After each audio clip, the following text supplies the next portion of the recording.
Marshall Amplification has been sold. I woke up this morning and saw that Lee Anderton from the Andertons YouTube channel in this store over in the UK, breaking the news that essentially Marshall Amplification has been sold to Zound Industries. If you don't know who Zound Industries is, maybe you'll know them from their little Marshall branded Bluetooth speakers that they make. Yes, that company bought that Marshall Amplification. So I have an article here up from Forbes.com, and we're going to go ahead and take a look at it, and I'll kind of give you my thoughts and opinions as we go through it. But before we do that, if you're watching this, you're not subscribed, please make sure you subscribe, hit the like button, all that good YouTube stuff. Check links in the description for some awesome stuff down there as well as the link to this article. Let's go ahead and get into it. So like I said, from Forbes.com, Zound Industries acquires Marshall Amplification to create new group with $360 million revenues. I'm going to try to not read this word for word, but I'm going to read it and then, like I said, just give my thoughts and opinions on it. So more than 60 years ago, Jim Marshall began building the guitar amplifiers that bore his name and became a familiar sight on some of the most prestigious stages in the world. Founded with his son Terry, Marshall created the audio backdrop for some of the biggest names in rock and roll, which is true. If you're a guitar player, you know Marshall Amplification. Realistically, if you know rock music or anything like that in general, you have probably seen a Marshall and you're either kind of aware of it or you're aware of it, usually because they got huge walls of Marshalls in the back. But I digress.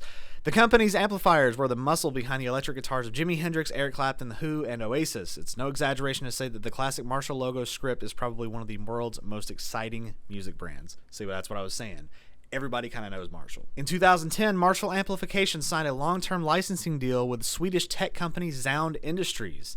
The arrangement took the Marshall brand to an entirely new market with a range of headphones and speakers built on the musical heritage of the original Marshall brand. So that's what I was talking about before. If you've ever seen in a Best Buy, you've seen those little Marshall Bluetooth speakers and thought they look kind of cool. Zound Industries is the one that makes them, and they made them under license with Marshall. And I'm also finding out for the first time too that Zound is a Swedish tech company. I didn't expect that.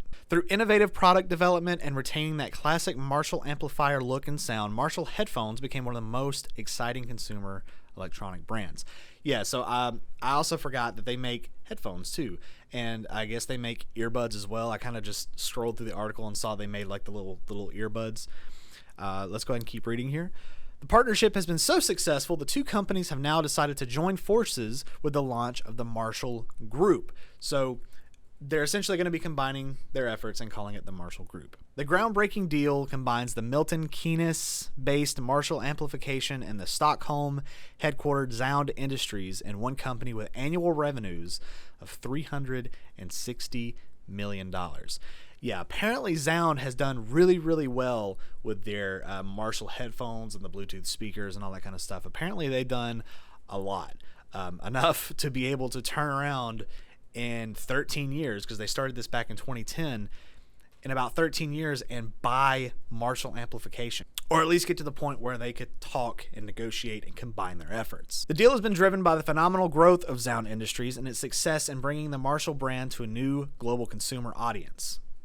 See, like I just said, the innovative range of wireless headphones and Bluetooth speakers is now sold in more than 90 countries and projects an attitude consumers love, using the name Marshall to sell a product. The growing synergy between the two companies led to the fusion of the amplifier and consumer audio business under the umbrella of one of Sweden's most profitable tech companies. In my mind, I hope this doesn't end up being like what Gibson was doing when they were trying to be like a lifestyle brand and they were trying to obtain all these audio companies and stuff. I really hope it doesn't end up going down that route, but as this just happened, I guess we'll have to see. Under the terms of the deal, Zound Industries will acquire the business of Marshall Amplification for an undisclosed amount made up of a combination of cash and shares. The Marshall family will become the largest shareholder of the newly formed group.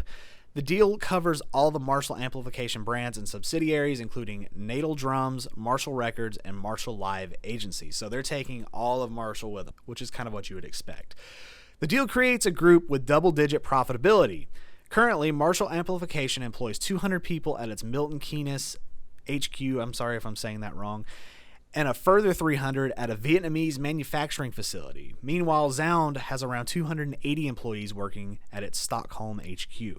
So, speaking of the workers, we really don't know what's going to come of the workers. We don't know if anyone at Marshall is going to lose their job or be restructured in any way. But as Captain Lee said, you kind of have to have them in your thoughts and everything. I know that really doesn't do much, but you got to wonder what's going to happen to them, as well as the people in Stockholm too. But I think the people in Stockholm are kind of on the better end of the stick here. And you also got to remember that Marshall's been around since the 60s. And this isn't just some tech company that came along and swooped up a small company. They bought Marshall.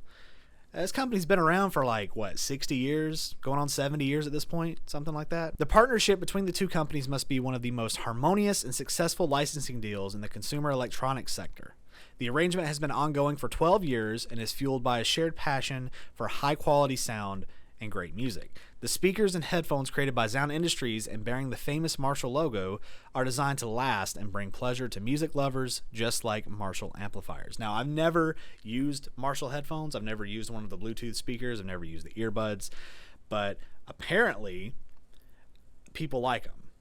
I don't know if it's just for the fact that they can say that they own a Marshall something, or they just really like the look of it, or if they actually sound any good. I don't know. I don't know from experience. I've never listened to them, but from what I can tell here and what I can tell from their revenues over there at Zound Industries, people seem to like them, which is kind of where I'm sitting here thinking, maybe this isn't such a bad deal, right?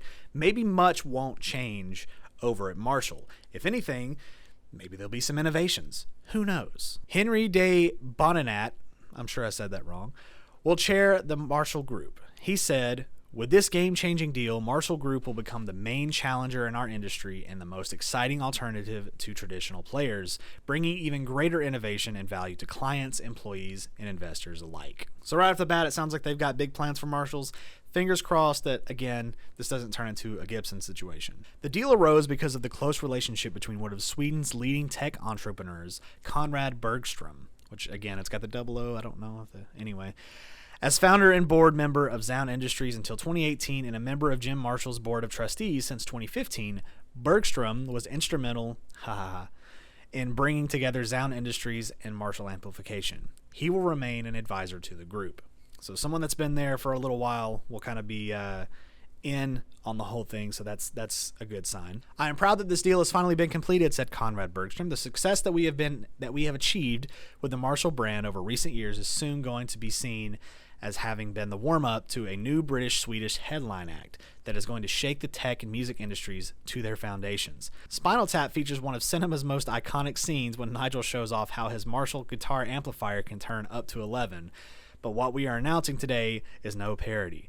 Marshall Group is going to go beyond established rules and limits and define a new sonic lifestyle category. We're going to live loud." So he mentioned Spinal Tap in here, and the whole joke, it goes to 11.